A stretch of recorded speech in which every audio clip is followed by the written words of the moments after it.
네, 오늘장 내일장 2부 시작됐습니다. 미국의 경제 지표가 또 좋았죠. 오늘까지 오르면 나흘째 상승. 코스피가 이렇게 연초 효과를 보나 했었는데 그렇지는 못했던 것 같습니다. 어제 워낙 많이 올라서요. 오늘은 좀 쉬어갔는데 1874수는 결코 성공을 못하는 모습이었습니다. 개인은 어제 오늘 1조 3천억가량 물량을 정리하느라 여념이 없었는데요. 기관도 오늘 외국인과 더불어 쌍끌이에 들어갔지만 쌍끌이 매수 강도는 어제에 비해 현저하게 떨어지는 모습이었습니다. 그나마 선전했던 것은 코스닥 쪽이 아닐까 싶은데 밑꼬리가 달렸어도 오늘 코스닥 종목들은 상대적으로 닷새째 상승세를 이어나갔습니다. 원달러 환율은 얼마에 끝이 났을까요? 오늘 마감 상황 정확히 짚어보고 오겠습니다. 시황센터 먼저 다녀올게요. 네, 여기는 시황센터입니다. 간밤에 뉴욕 증시가 상승 마감하면서 미국발 훈풍에 오늘 국내 증시도 추가 상승을 시도하는가 싶었는데요. 하지만 전날 급등에 대한 피로감 때문일까요? 오늘 오후 들어서 코스피 지수가 하락 쪽으로 무게를 실는 모습이었습니다. 1월 4일 수요일 코스피 마감 지수부터 확인해 보겠습니다.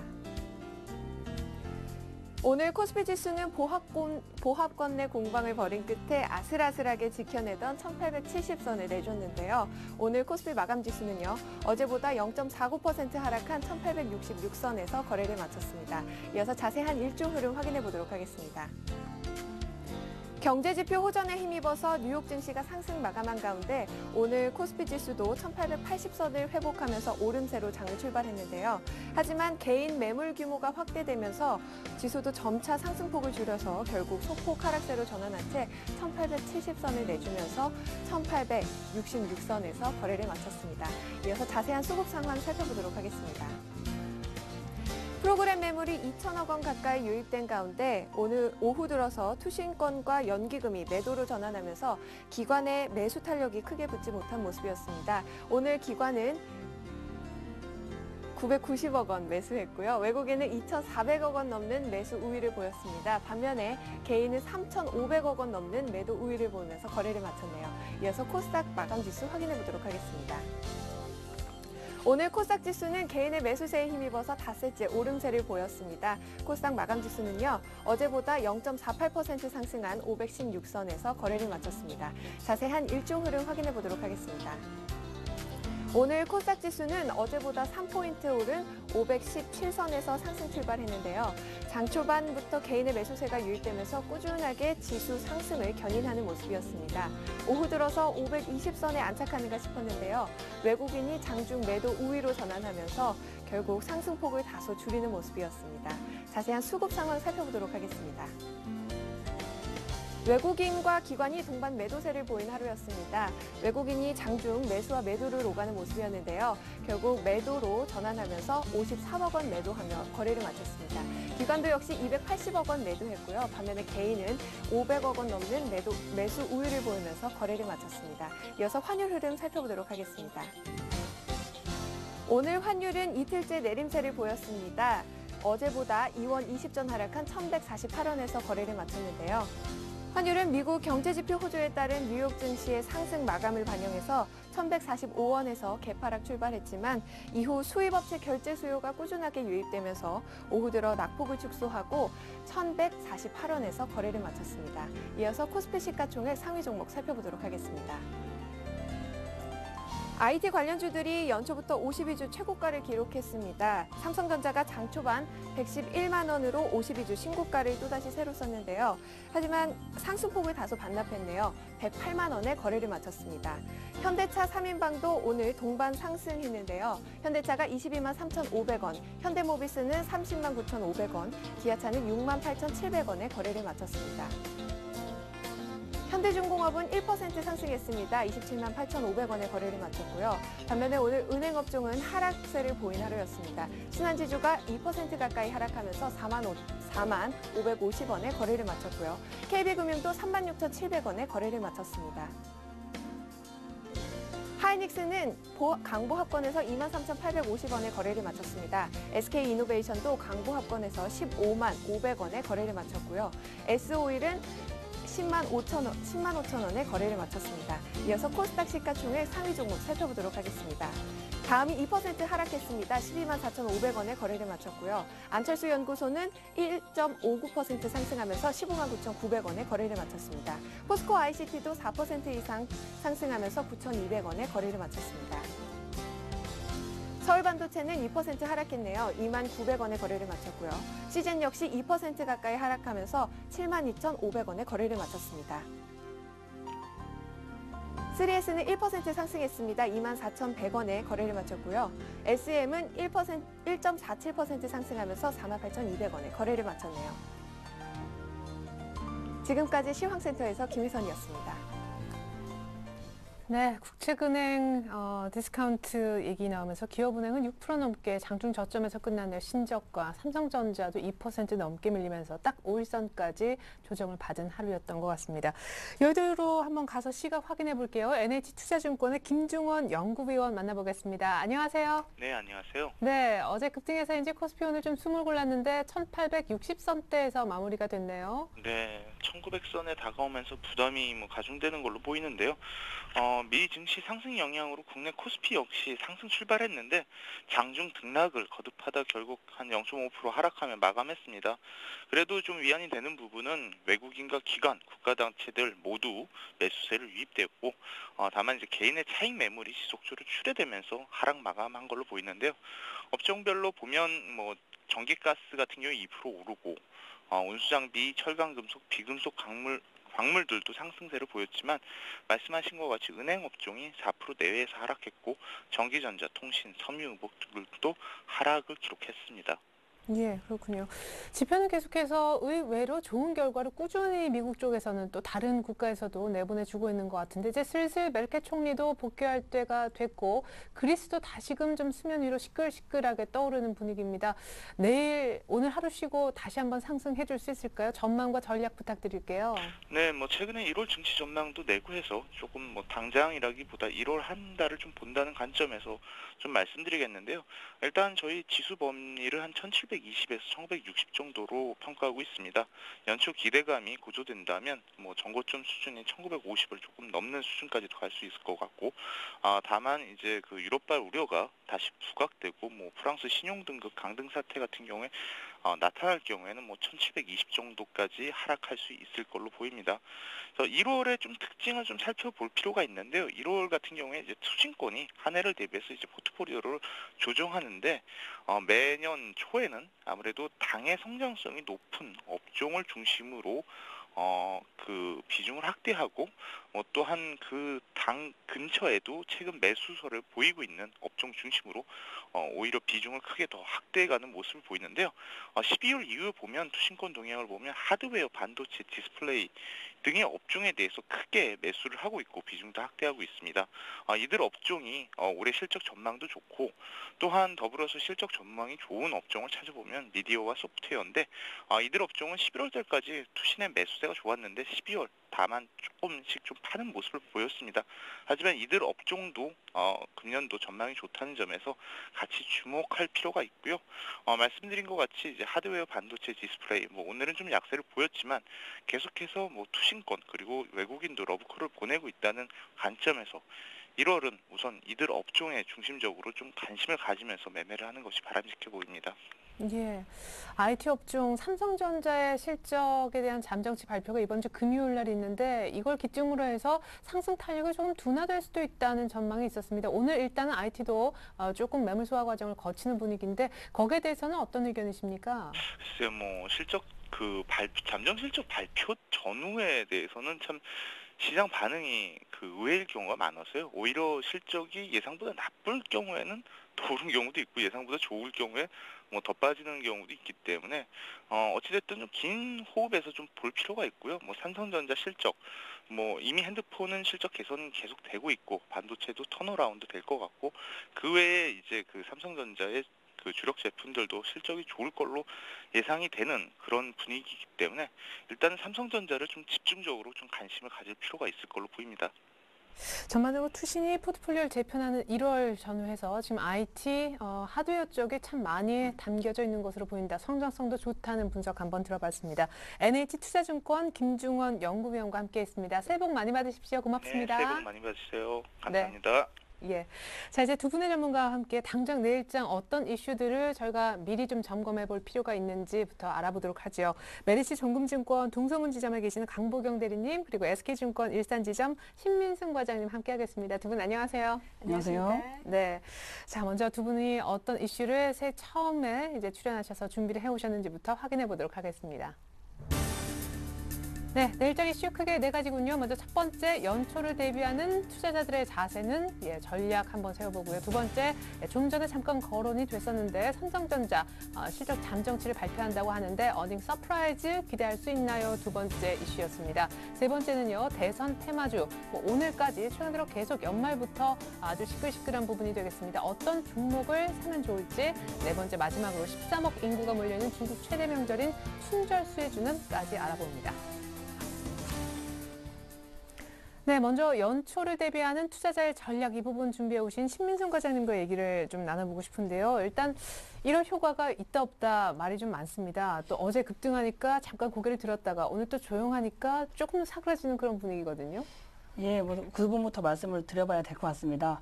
일단은 뭐 증권사나 아니면은 뭐 분석하는 입장에서는 이제 지수가 오르면은 이제 호재성 재료가 눈에 보이기 마련이고, 반대로 이제 지수가 내리면은 호재성 재료는 잠시 들어가고 이제 악세정, 이제 왜냐하면 그쪽은 분석을 해야 되기 때문에 뭐 그런 쪽에 얘기가 나오는 거는 일단 맞는 것 같습니다.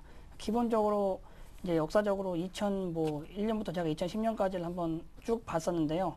일단 기본적으로 12월과 1월 달에 두 달 연속 하락한 시적은 이제 2003년 정도의 카드 대란 한번 일어났을 때, 그때 말고는 이제 두 달 연속 이제 크게 음봉을 맞은 이제 기억은 아직까지는 없었습니다. 따라서 뭐 만약에 1월 연초 이제 강세장을 예상하는 쪽에서는 이제 그런 논리를 빗대서 이제 2011년 12월에 좀 지수가 조금 밀렸기 때문에 반대로 연초 랠리가 안 나오는 것이냐 아니냐 이렇게 말씀을 드릴 것 같고, 반대로 이제 아직까지 뭐 유로존 위기가 이제 끝난 게 아니고, 아까 앵커께서 말씀하셨듯이 뭐 이제 독일 총리가 오고 나면 이제 이번 주 다음 주에 이제 정상회담 각국 간에 한 번 있고, 1월 마지막 주에 이제 유로존 전체 정상회의가 한 번 있기 때문에 이제 어떻게 보면은 기대감이 나오지 않을까 이런 것도 있지만, 이런 회의가 나온다는 자체가 이미 지금 뭐 당장 이탈리아 뭐 국채 만기부터 해서 아니면 프랑스 신용등 강등이 아직까지 뭐 나온다 하고 아직 결론이 난 건 없습니다만, 뭐 어느 정도 시장에서 그거를 우려하고 있기 때문에 역시 상반된 의견을 보인다고 이제 말씀드리고, 이제 제 의견까지 덧붙여 말씀드리자면은 일단은 뭐 남의 의견은 둘째치고라도 지금 현재 박스권 상단에 어느 정도 왔습니다. 그래서 뭐 배당 관련까지 포함하면은 사실은 이제 1900이랑 거의 지금 진배 없는데, 오늘 뭐 종가가 조금 밀렸습니다만, 그래서 어떻게 보면 저는 오늘 1900 정도를 터치했다고 좀 생각이 되기 때문에 일단 기본적으로 이 시점에서 굳이 공격적으로 매입할 필요는 없지 않는가. 다만 이제 연속적으로 빠진 이제 1월 달에 12월 달에 빠지고 연속적으로 빠진 해가 크게 없기 때문에 이제 반대로 연초 랠리를 한번 기대해 보자면, 이제 어느 정도 유럽 위기가 나올 때 이제 1월 달에 한번 다시 불거지면은 그때 가서 이제 재매입 전략을 노리면 어떨까, 이 생각까지 함께 말씀드리고 싶습니다. 네. 일부에 우리가 신수윤 대표님한테 들었던 전략하고 어떻게 보면 결론적으로 비슷한 것 같아요. 일단은 지금 박스권 상단 정도 와 있으니까 뭐 수익 난 거 현금화, 그리고 유럽 얘기 나왔을 때 그때 재매수할 생각하고 현금 쥐고 있잖아요. 이런 말씀이시죠? 예, 그렇습니다. 예. 그러면은 강보경 대리님의 1월 전체 어떤 전략은 어때요? 연초라 한번 그래 뭐 작년에 사실 수익이 안 났어도 1월부터 잘해보자 하시는 분들이 많으실 거란 말이에요. 네, 그렇습니다. 일단 첫 시작이 좋아야 올해 마무리까지 좋다라는 생각이 드는데요. 네. 우리 시장에서 아마 이번 주는 그래도 좀 산뜻하게 시작했다는 느낌을 가지신 분들이 좀 많으실 것 같습니다. 이제 지수에 대한 부담은 아직까지는 많이 갖고 계시겠지만, 일단 시장에 대한 고민보다는 일단 시장에서 이제 종목별로 워낙 좀 차별화가 좀 심하기 때문에 일단 실적을 받쳐주는 종목에서 일단 좀 트레이딩 관점으로 여전히 일단 수익을 챙기는 관점으로 해서 좀 매매를 하시는 전략이 맞지 않나라고 생각하고 있습니다. 네. 전체 어떤 1년 동안의 주가 상승률을 가를 수 있는 것이 또 1월장이라고 하고, 특별히 또 그런 1월장의 수익률을 가늠해 볼 수 있는 잣대가 1월 첫 번째 주라고 하는데, 아까 잠깐 뭐 얘기를 해주셨지만 12월 달보다는 좀 낫겠죠? 1월이.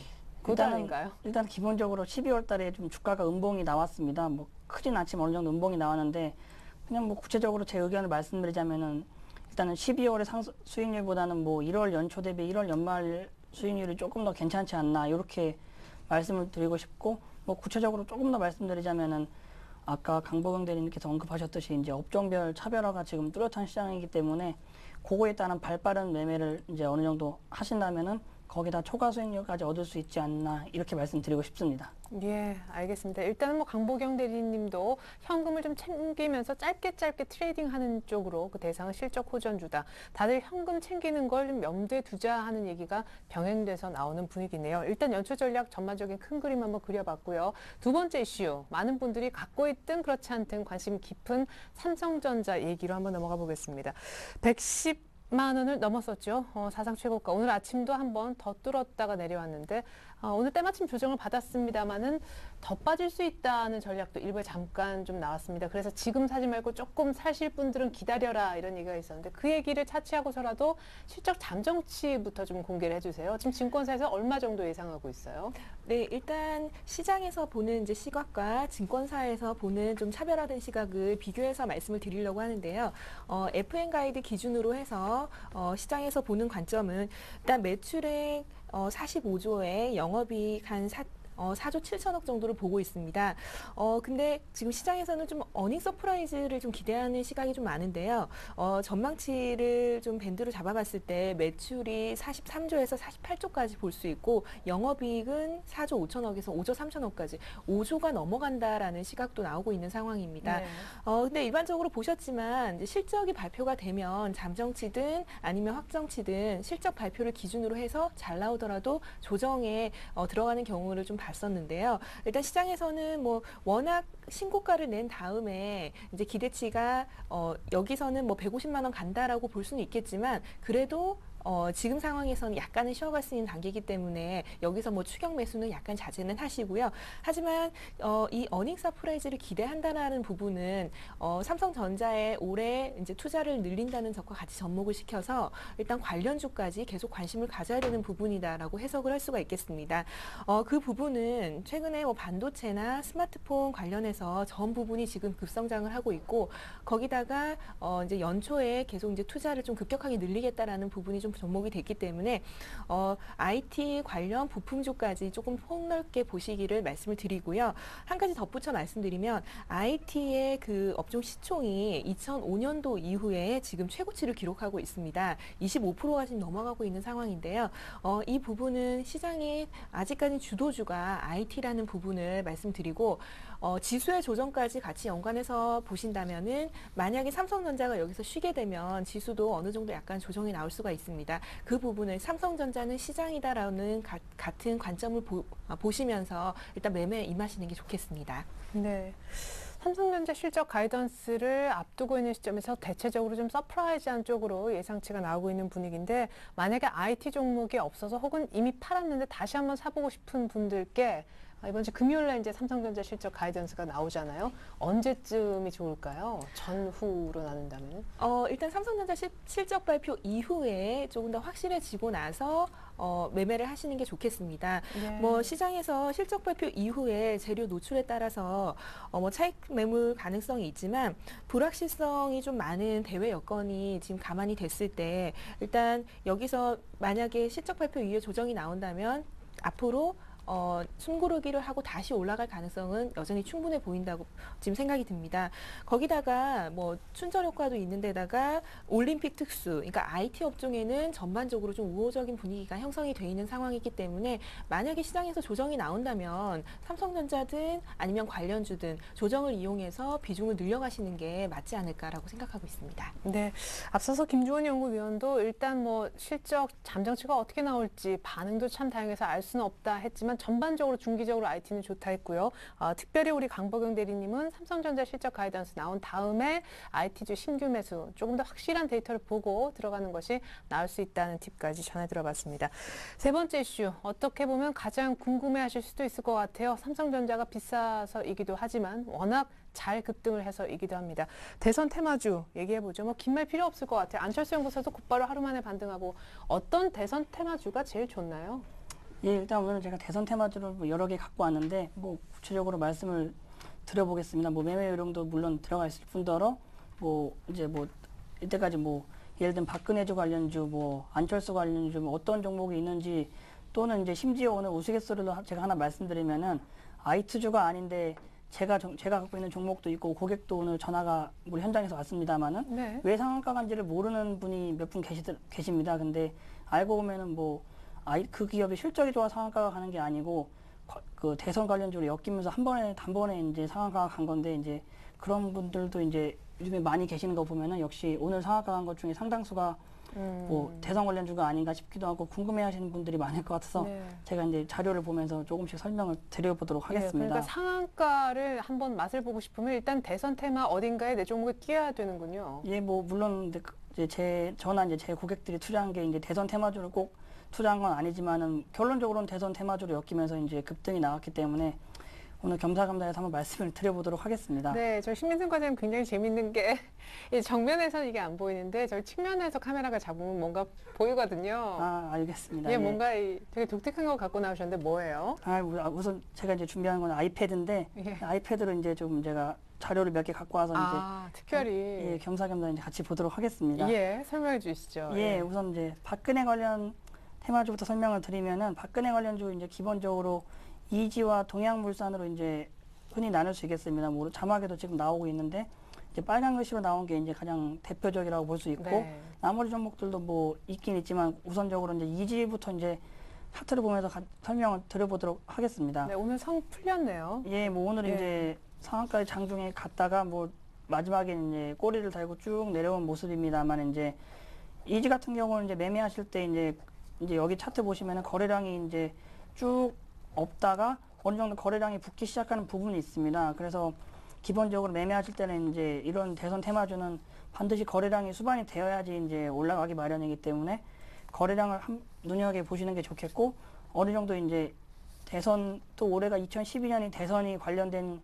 해이기 때문에 이 관련주가 아마 올해 불꽃을 칠 가능성이 큽니다. 그래서 투자자들이 지금 뭐 지수 관련주 박스권 상단에서 매매하자니 삼성전자 110만 원을 사기도 부담스럽고 이런 분들이 이제 이런 쪽으로 이제 묻지마 매수가 흔히 나오면서 이제 올라가는 경향이 있습니다. 그래서 이제 한번 12월 달에 나왔다가 잠시 조정을 보이는가 했더니 이제 어제 오늘부터 이제 이틀 정도 급등이 나왔는데 이런 걸 제가 이제 간단히 말씀드리면은 현재 여기 그어놓은 선이 있습니다. 그래서 이 선을 이때까지 계속 못 넘으면서 조정을 받았다가 어느 순간에 이제 돌면서 선을 넘을 때 이 선을 넘을 때 이제 관련 종목 매매한 다음에 이쪽에 따라 보는 게 좋을 것 같고 역시 손절가는 이전에 이제 저항을 받았던 이 고점들이 되겠죠. 이 고점을 손절가로 반드시 잡고 매매를 하시는 게 좋다고 말씀을 드리고 싶습니다. 왜냐하면은 뭐 안철수 연구소도 그렇고 뭐 이지도 앞으로 그렇게 될 수 있겠지만은 이런 종목들은 이제 올라갈 때는 이제 한없이 올라가고 이제 흔히 말해서 이제 뭐 정신 나간 종목처럼 올라가는데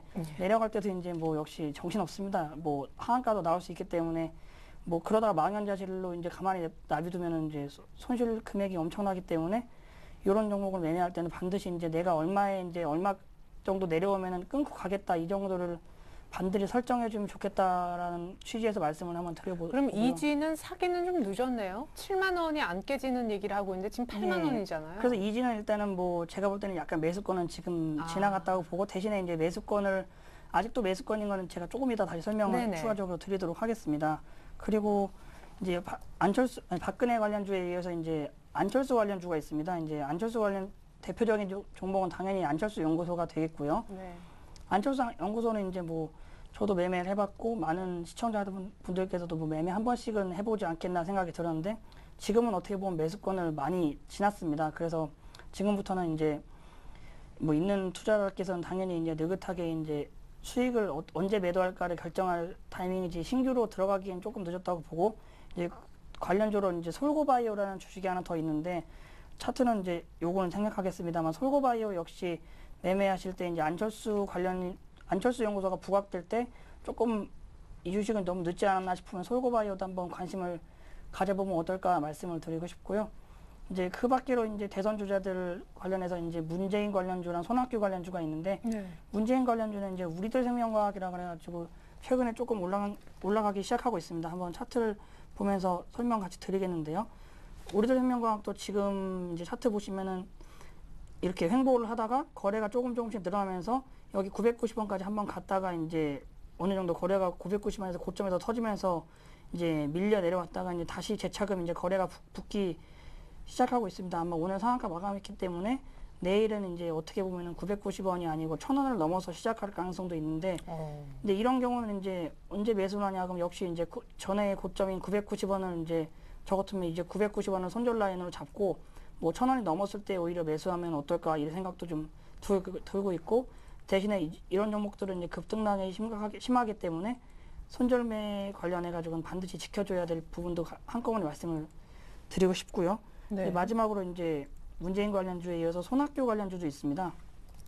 손학규 관련주는 이제 뭐 한세 실업도 있겠지만 뭐 예스24 홀딩스 이 정도도 있고, 네. 뭐 그 정도 아니신 분들은 이제 한번 차트 보면 설명드릴게요. 나우콤이라고 있습니다. 나우콤이라는 회사도 이제 뭐 물론 당연히 죄송합니다. 실적은 어느 정도 뒷받침되는데 이제 이 종목 역시 이제 어느 정도 횡보를 하다가 거래가 한번 붙고 좀 올라가서 다시 횡보를 하다가 최근에 이제 재차금씩 이제 거래가 뭐 오늘 같은 경우 이제 200만 주 터지면서 이제 올라가기 네. 시작을 했습니다만, 이제 이 종목도 역시나 이제 대선 테마주로 이제 부각이 되기 시작하면서 이제 제 개인적으로 제가 아까 말씀드린 종목이 이 종목입니다. 이 종목을 고객이 갖고 계셨는데 이게 왜 상한가 간지를 몰랐는데 저도 찾아보니까는 대선 관련주로 부각이 되더라고요. 그래서 이제 그래서 올라간 거지만 이것도 좀 늦었나요? 신규 매수. 일단은 제가 제 기준으로 말씀드리면 신규 매수는 항상 이제 아까 우리대생명과학이 지금 현재 이런 위치라고 보이고, 이제 박스권이라기보다 전고점을 좀 돌파할 때 이제 그때 같이 참가를 했다가 손절 라인도 물론 당연히 이전 고점이 되겠고 그런 정도에서 매수를 해야지, 지금은 약간 늦었습니다만 어쨌든 뭐 손학규 관련주로 지금 분류가 되기 때문에 제가 말씀을 한번 드려봤고요. 그리고 이제 추가적으로 이제 말씀을 더 드릴 종목들이 몇 개 있습니다. 이제 여기 엠텍비전이라는 회사도 있습니다. 그래서 엠텍비전이라는 회사도 이제 약간 차트상으로는 뭐 그림이 좋지 않지만 최근에 이제 거래가 이제 어느 정도 붙기 시작한 모습인데, 다만 특히 오늘요. 예, 뭐 오늘 거래가 붙었는데 다만 이제 이 종목이 아까 종목이랑 조금 다른 게, 아까 같은 경우는 이제 점진적으로 신고가를 내는 모양이었고 이런 종목 같은 경우는 이제 신저가까지 냈다가 어떻게 보면 올라오기 때문에 아마 이제 많은 시청자분들께서 흔히 이 종목은 부담 없다 이렇게 생각하실 수 있는데, 이제 반대로 이런 테마주는 항상 1등주 위주로 매매를 하시기 바라고, 이런 종목께서 이제 투자하시는 분들께서는 이제 물론 이제 최근에 테마주로 대선 테마주로 이제 분류가 되면서 올라가기 시작하지만 이런 거는 어떻게 보면은 큰 기대보다는 이제 어느 정도 트레이딩 관점에서 보시는 게 바람직하지 않나 이렇게 말씀을 드리고, 이제 한 종목 더 말씀드리면은 능률교육이라는 이제 회사까지 말씀을 제가 드리려고 하는데요. 능률교육도 이제 올라가는 이유는 꼭 이제 이 종목이 뭐 박근혜 관련주에 뭐 박근혜 정책 관련 중에서 이제 교육 쪽이 있지만 그쪽이라기보다는 올해 정부 정책 관련과 이제 박근혜 관련주가 혼합해가지고 한꺼번에 이제 반영이 되는 모습인데, 근데 이런 모양도 이제 차트상으로는 크게 나쁘지 않습니다. 오늘 이제 거래를 이제 어느 정도 해서 상한가 근처까지 갔다가 이제 마지막에 상한가를 이제 잠기지는 못하고 내려온 모습인데, 이런 거 매매하실 때도 역시 이제 손절가는 역시 제가 이제 한번 그어드리겠지만 여기 이전 저점 여기를 보시고 이전에 고점 라인을 넘어서면은 그거로 손절 라인을 잡고 매매를 하시는 게 어떨까, 이렇게까지 이제 한꺼번에 말씀을 드리고 싶습니다. 네. 1등주 테마를 할 때는 매매를 하라라고 했지만 사실은 지금 1등이라고 할 수 있는 뭐 박근혜 쪽의 이지, 안철수 쪽의 안철수 연구소는 이미 신규 매수의 라인은 넘어선 가격이다 이렇게 얘기하셨고, 조금 현실성 있게 매수해 볼 수 있는 거는 손절 라인 지킨다면 우리들 생명과학 정도, 아니면 좀 전에 얘기하신 뭐 엠텍 비전 정도는 뭐, 네. 뭐 트레이딩 관점으로 어떨까 이렇게 바라보고, 이제 이런 종목에 대해서 한 가지만 더 이제 말씀을 드리자면은 네. 이제 대선 테마주는 흔히 말해서 손절 라인은 있지만은 목표가는 없습니다. 왜냐하면은 이 종목 같은 경우는 뭐 이제 특히 주식 시장에서 말하는 하이 리스크 하이 리턴 중에서 가장 최고봉의 이제 레벨이기 때문에 이런 종목에 대해서 손절할 때는 짧게 하더라도 수익 날 때는 너무 짧게 끊지 마시고, 이제 예를 들면 안철수 연구소 같은 경우처럼 어디까지 갈지 모르는 회사들도 어떻게 보면은 꽤 있습니다. 왜냐하면 지금 지수가 만약에 주가 지수가 종합 주가 지수가 상당히 이제 우호적인 분위기라면은 이런 테마주에까지 관심이 없을지 모르겠지만 지금 뭐 그런 장세가 아니기 때문에 테마주가 어디까지 갈지 모르는 상황에서 이제 수익이 났다면은 너무 빨리 팔지 마시고 오히려 약간 즐기는 것도 괜찮지 않나 이렇게까지 말씀을 드려보고 싶습니다. 네, 즐기되 어디 여행 가시면 안 됩니다. 어느 날 또 모르게 또 파란불 들어올 수도 있으니까요. 근데 아까 뭐 잠깐 안철수 연구소도 매매해봤지만은 이렇게 얘기하셨는데 실제로들 이렇게 매매를 좀 하시나 봐요. 좀 약간 정신 테마주 상한가, 뭐 연일 상한가에도 좀 다른 사람 얘기 같아가지고요. 실제로 이제 뭐 많은 분들이 매매를 하시겠지만 그런 종목은 이제 매매 시즌이 있습니다. 흔히 말해서 이제 안철수 연구소도 마찬가지고 박근혜 관련주도 마찬가지고 이제 흔히 말하는 매매 시즌이 총선 전 또는 뭐 대선 전 해가지고 나오는 시즌이나 아니면 뭐 재보궐선거 관련해서 어느 쪽이 유리하냐 이런 선거가 나오기 전에 이제 흔히 이제 박빙이 되고 또 더불어 하나 말씀드리면 지금 현재 뭐 야당에서는 이제 지금 야권 통합이라 해가지고 한 번 있었고 지금 여당에서도 지금 뭐 비대위에 관련해가지고 뭐 최근에 뭐 몇 개 뭐 비트컴퓨터 관련해서 비대위원 관련한 주식들이 많이 올라가고 있는데 역시 마찬가지로 이제 투자자들께서 눈여겨볼 만한 사안은 항상 이제 역사는 반복되고 이제 이런 테마주 관련해서는 이제 경선이나 뭐 대선 뭐 아니면은 뭐 비상대책위원회 이런 등의 이제 이슈가 있을 때는 이제 지점 저희 현장에서도 이제 거래가 많이 문의도 많이 오고 거래가 그렇군요. 붙기 시작하거든요. 그래서 네. 이점 말씀드리고 반대로 이런 종목에 대해서는 이제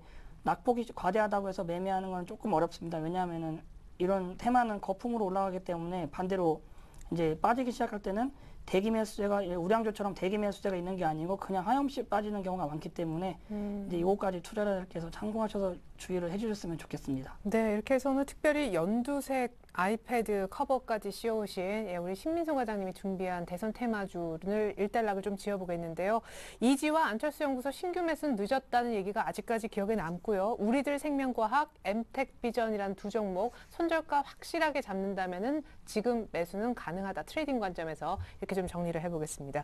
마지막으로 좀 늦어진 것 같아요. 춘절 수혜주 역시 알아봐야 될 텐데 중국 춘절이 1월 역시 우리하고 비슷하게 20며칠 정도 있잖아요. 네, 그렇습니다. 그 중국의 춘절이라고 하면은 우리 음력설이라고 생각을 하셔도 되는데요.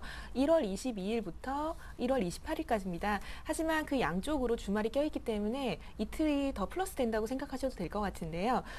일단 춘절 소비 특수로 이게 모멘텀을 기대할 수 있는 시기가 되지 않았나라고 생각을 좀 하고 있습니다. 뭐 현재로서는 지금 역사적으로 봤을 때 한 3년 정도를 본다면은 춘절에 확실히 소비가 늘어났다라는 부분은 확인을 하실 수가 있고요. 2009년에 한 13%, 2010년에 17%, 그리고 2011년에 19% 정도 그때 집중해서 소비가 늘어났다고 확인을 할 수가 있겠습니다. 거기다가 하나 플러스를 말씀드리면 지금 시장에서 이제 중국이 실제로 물가가 좀 하락하고 있다라는 부분이 지금 포착이 되고 있습니다. 어제 작년 말을 기준으로 해서 봤을 때 소비자 물가 지수나 아니면 생산자 물가 지수를 비교해 본다면 예상치보다 크게 하회하는 결과를 보이고 있는데요. 일단 그 부분도 소비를 늘릴 수 있는 하나의 또 원동력이 될 수 있을 것 같습니다. 제가 준비한 표를 잠깐 보시겠는데요. 중국 춘절 효과에 대한 수혜주를 조금 업종별로 정리를 해봤습니다. 물론 다 많이 아시겠지만 다시 한번 좀 정리를 해드릴 필요가 있을 것 같은데 우선 전기전자는 이제 상징성이 있기 때문에 삼성전자 우선 넣어봤고요. 화학에서는 LG화학, 호남석유, 금호석유, 제일모직, 한국타이어 이쪽을 보실 수가 있겠습니다. 그리고 음식료 쪽에는 아직까지 뭐 고점에 있지만 오리온 그리고 CJ제일제당 확인하실 수가 있고요. 유통 쪽에는 뭐 휠라코리아, 호텔신라 여기서 호텔신라 같은 경우는 최근에 뭐 고점이지만 여전히 삼성투신에서 좀 들어온다라는 뭐 얘기도 좀 많이 나오는데 네. 일단 삼성그룹주로 다시 한번 확인을 하실 수가 있고요. 화장품 관련주 아모레퍼시픽부터 해서 제니까지 보실 수가 있습니다. 그리고 섬유유복 많이 관심을 가지셨을 텐데 베이직하우스 말씀드릴 수가 있고요. 홈쇼핑 아무래도 연휴가 길어지다 보니까 이제 CJ 오쇼핑 이제 중국 비중이 높은 쪽 관심을 가지실 수가 있고 최근에 게임주에 대한 관심도가 계속 높아지고 있습니다. 특히 뭐 최근에 위메이드 같은 경우는 굉장히 좀 많이 올라오고 있는 상황인데 일단 중국 쪽에서 그 소비가 좀 많이 늘어날 거다라는 예상이 되고 있기 때문에 위메이드 같은 종목도 한번 관심을 가져보시기 바랍니다. 그리고 카지노 관련주 파라다이스, GKL 볼 수가 있는데요. 일단 업종별로 조금 나눠서 일단 소비가 확실하게 늘어날 수 있는 쪽을 좀 관심을 가지셔도 좋을 것 같습니다. 여기서 잠깐 짧게 좀 매매를 할 수 있는 종목을 한 3개 정도만 말씀을 드리겠는데요. 우선 LG화학 어저께 소외주들의 반란이라고 할 수 있을 정도로 화학주들 좀 강하게 올라오는 부분이었는데 LG화학을 주봉으로 잠깐 보여드리겠습니다. 주봉상으로 봤을 때 조금 눈에 띄고 있는 부분이 일단 이제 양의 다이버전시가 나타나고 있다는 부분을 좀 말씀드릴 수가 있겠는데요. 주봉상으로 여기서 보조 지표는 올라오고 있는데 종목의 추세는 지금 옆으로 횡보하고 있는 추세입니다. 여기서 바닥권에서 지금 올라올 수 있는 그런 자리가 좀 포착이 되고 있기 때문에 그 부분 유념해서 보시고요. 그리고 지금 뭐 CJ 오쇼핑 아까 홈쇼핑 관련해서 말씀을 드렸는데 일단 이 종목도 CJ 오쇼핑 최근에 바닥권에서 움직임이 보이고 있기 때문에 한번 관심 가져보시고 그리고 마지막으로 파라다이스 최근에 좀 흐름이 좀 다시 이제 저점을 높이면서 올라오는 흐름인데 이격에 대한 부분이 아직까지는 좀 안정적이기 때문에 이 정도로 좀 압축해서 매매를 하시면 좋을 것 같습니다. 예, 알겠습니다. 중국 춘절효과 수혜주 약 한 20여 개 정도 얘기를 들어봤는데요. LG화학, CJ 오쇼핑, 파라다이스도 기술적으로 좋아 보인다는 얘기였습니다. 계속해서 보다 구체적인 내일장 전략과 관심 종목 알아볼게요.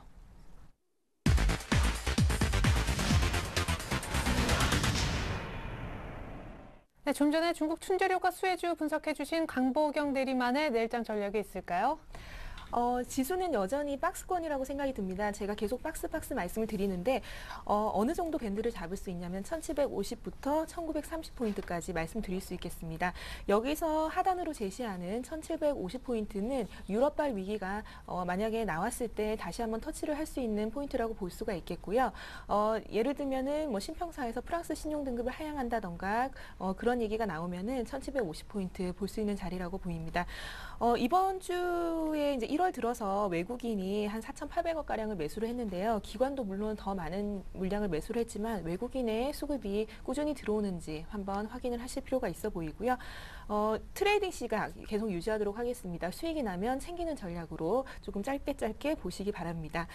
그리고 이제 최근에 뭐 세스 개최를 앞두고 뭐 OLED TV라던가 아니면은 플렉서블 디스플레이 관련 IT 관련주들이 좀 관심을 좀 많이 나타내고 있는데요. 이 부분에 있어서 관련주들 한번 체크를 해보시고요. 앞에서 말씀드린 부분 다시 한번 강조해드리겠습니다. 춘절을 앞둔 소비 관련주 한번 체크해보시고 유통이나 패션 그리고 게임 관련주 이런 쪽으로 한번 매매에 임해보시는 것도 좋을 것 같습니다. 네, 시장은 박스권이지만 모멘텀이 좀 있어 보이는 중국 춘절 관련 수혜주 혹은 IT 관련 뭐 OLED주 좀 관심 있게 지켜보자 했습니다.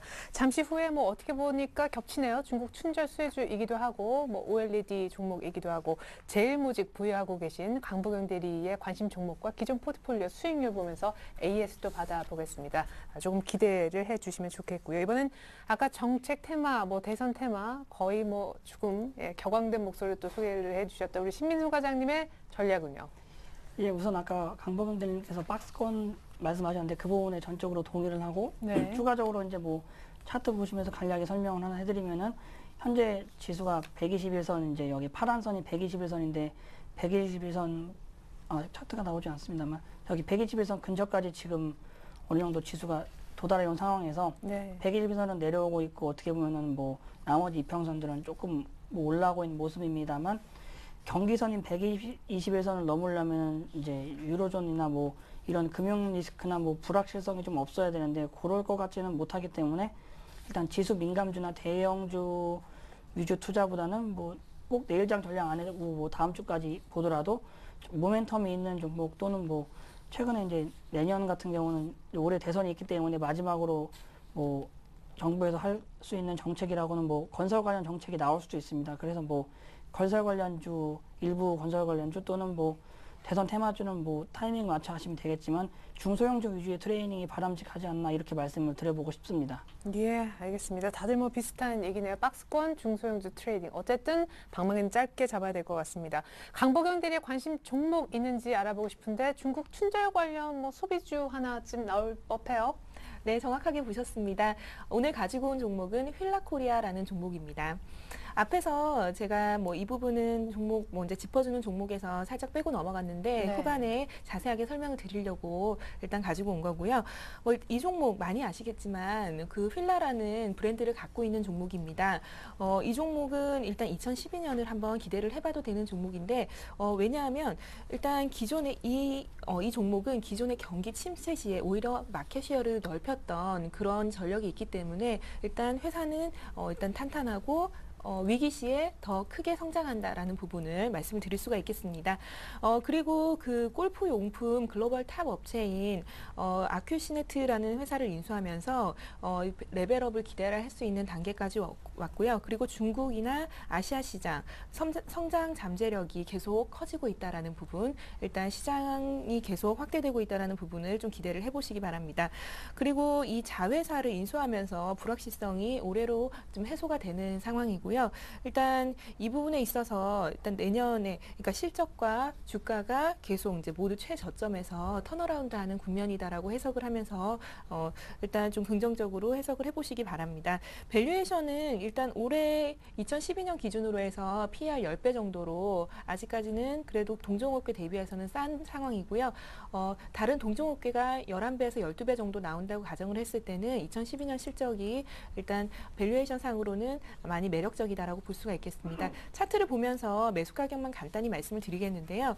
일단 아직까지 옆으로 많이 횡보하기 때문에 매수할 단계는 뭐 여기서는 크게 부담스럽지 않다라고 네. 말씀을 드리겠습니다. 일단 매수하는 밴드는 일단 시장이 많이 올라와 있는 상황이기 때문에 약간 조금 내려서 말씀드리겠고요. 81,500원부터 82,000원까지 분할해서 매수를 좀 해보시기 바랍니다. 그리고 목표가는 지난번 하락하기 시작했던 국면인 88,000원 정도를 좀 제시를 해드리겠는데요. 일단 이 자리에서 지난번에 이 부분에서 일단 하락을 한번 했었기 때문에 물량이 많이 쌓여있다라는 그런 생각을 해보고 88,000원 1차적으로 매도가 그리고 손절 라인은 76,000원을 제시해드리도록 하겠습니다. 네, 중국 춘절 소비 수혜주로 휠라코리아 꼽아주셨습니다. 매물대 감안해서 88,000원까지 목표가 제시해 주셨습니다. 자, 그렇다면 우리 신민순 과장님의 관심 종목 뭘까요? 뭐 테마주 하나 나올까요?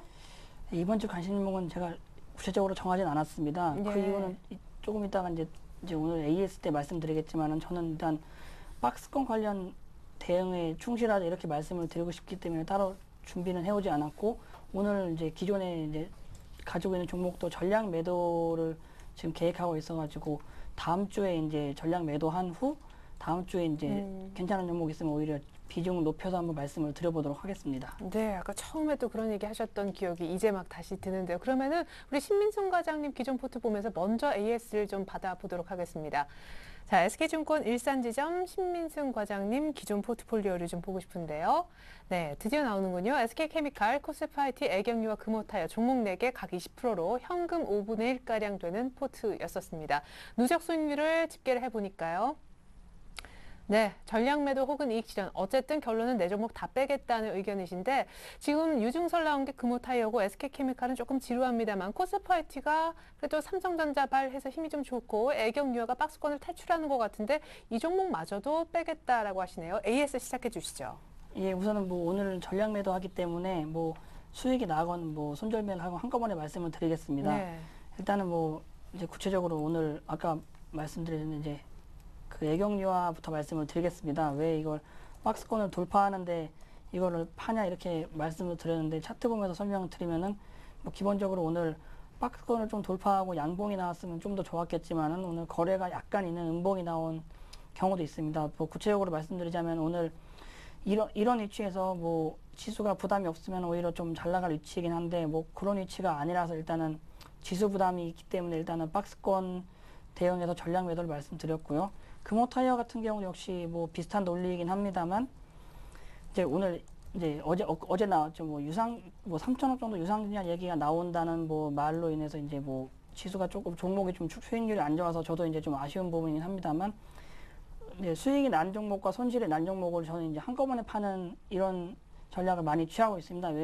그 이후로는 뭐 수익이 난 거는 팔고 손실이 난 거는 두고 있으면 이제 손실이 어디까지 날지도 모르는 경우도 있고 또 반대로 손실이 난 거는 팔고 수익이 난 거는 뭐 들고 있으면 뭐 또 그것도 지금 탐구로 매매할 때 도움이 되지 않는 부분이 있기 때문에 역시 오늘 전량 매도한다는 차원에서 박스권 지금 상단에 온 지수도 박스권 상단이고 해서 박스권 하단까지 한번 기대해보는 차원에서 오늘 전량 매도로서 말씀을 드리고 하물며 다음 주에 이제 또 지수가 만약에 좀 매력적인 위치까지 온다면 다시 이제 좀 비중을 실어서 투자에 임하도록 해보겠습니다. 예, 알겠습니다. 수익이 나면 난 대로, 안 나면 안 난 대로 전량 현금화를 시키셨습니다. 100% 현금을 만든 신민승 과장 포트 AS였고요. 같은 방식으로 강보경 대리도 기존 포트 붙어보겠습니다. 자, 종목이 4가지였군요. 현금 비중은 조금 더 많았고요. 각 10%씩 쌓여 있는데 제일모직, 한국카본, 경인양행, 한국항공우주로 꾸려져 있었습니다. 누적 수익률 보면 제일모직이 10% 이상, 경인양행도 10% 이상. 사실은 경인양행이 어제 이렇게 해서 목표가를 또 도달하는 모습까지 보여줬습니다. 제일모직도 박스권 돌파까지 하는 모습인데 다 보이군요. AS 시작해 주시죠. 일단 뭐 시장에서 전자재료 쪽에 대한 관심도가 계속 높아지면서 제가 제일모직과 경인양행을 거의 같이 계속 네. 말씀드리고 있는데요. 제일모직은 지금 시장에서 너무 횡보를 해서 지루하다라고 많이 느끼셨을 텐데 어제부로 박스권을 돌파를 하는 모습 보였습니다. 일단 여기서 다시 한번 시세가 형성될 거라고 지금 보고 있고요. 목표가를 11만 원으로 좀 짧게 잡아드렸는데 일단 아직까지는 터치를 못했습니다. 지금 분위기 봐서 만약에 레벨업 여기서 목표가를 다시 올릴 수 있는지는 다음 주에 한번 다시 고려를 해보도록 하겠습니다. 그리고 두 번째로 한국항공우주 좀 많이 지루한데요. 요거는 지금 좀 새롭게 여기 구름대를 좀 일목균형표를 보고 잠깐 말씀드리겠습니다. 지금 현재 좀 쉬어가는 모습이긴 하지만 여기 구름대 위에서 적당하게 횡보를 하고 있는 상황이기 때문에 에너지를 축적하는 과정이라고 생각하고 있고요. 그리고 수급이 너무 안정적이기 때문에 한국항공우주 지금 못 사셨다면 다시 한번 접근해 볼 타이밍이라고 지금 보고 있습니다. 한국카본 마찬가지 지금 여기서 좀 기술적으로 많이 아슬아슬했던 부분도 있었는데요. 하지만 잘 지켜줬고요. 뭐 현재 제가 짧은 트레이딩으로 들어간 거기 때문에 한국카본 목표가 5,400원까지는 그대로 목표가까지는 그대로 홀딩을 하도록 하겠습니다. 목표가는 6,500원이고요. 예, 경인양행이 진짜 단기 트레이딩에 거의 성공한 케이스예요. 예, 그렇습니다. 경인양행 일단 여기서 제일모직 움직이면서 같이 움직인 부분도 있고 전자재료에 대한 기대감으로 올라온 부분인데 일단 제일모직과 같은 맥락으로 계속 보시고요. 올해 전자재료 쪽 실적 새롭게 나올 수 있으니까 그 부분 포인트로 두시기 바랍니다. 네, 딱 이동평균선 눌렸을 때 매수해서 경인양행도 높은 수익률 기록 중입니다. 이제 완성된 강보경 대리의 포트폴리오부터 보여드립니다. 자, 이렇게 해서 전자재료 관련주, 제일모직, 그리고 경인양행의 한국카본, 한국항공우주, 오늘 필라코리아가 연두세 10% 역시 같은 비중 편입이 됐습니다. 현금이 절반으로 약간 줄어드네요. 필라코리아 중국 춘절 관련 수익으로 거론을 하셨고요. 82,000원 밑에서 분할 매수하시면 좋겠습니다. 목표가는 매물대 감안해서 88,000원, 손절가도 지켜주시면 좋겠습니다. 제일모직 박스권 탈출 한번 기대해 보겠고요. 목표가도 상향 조정할 수 있길 바랍니다. 한국카본, 한국항공우주, 항공우주는 신규 매수도 괜찮다라는 언급이 있었습니다. 이번에는 SK증권 신민정 과장님 포트폴리오 이런 적이 제가 이 코너 진행하면서 처음인 것 같아요. 현금 100%로 맞춰졌습니다. 전 종목 모두 다 일단은 이익 실현 혹은 매도를 한 결과이죠.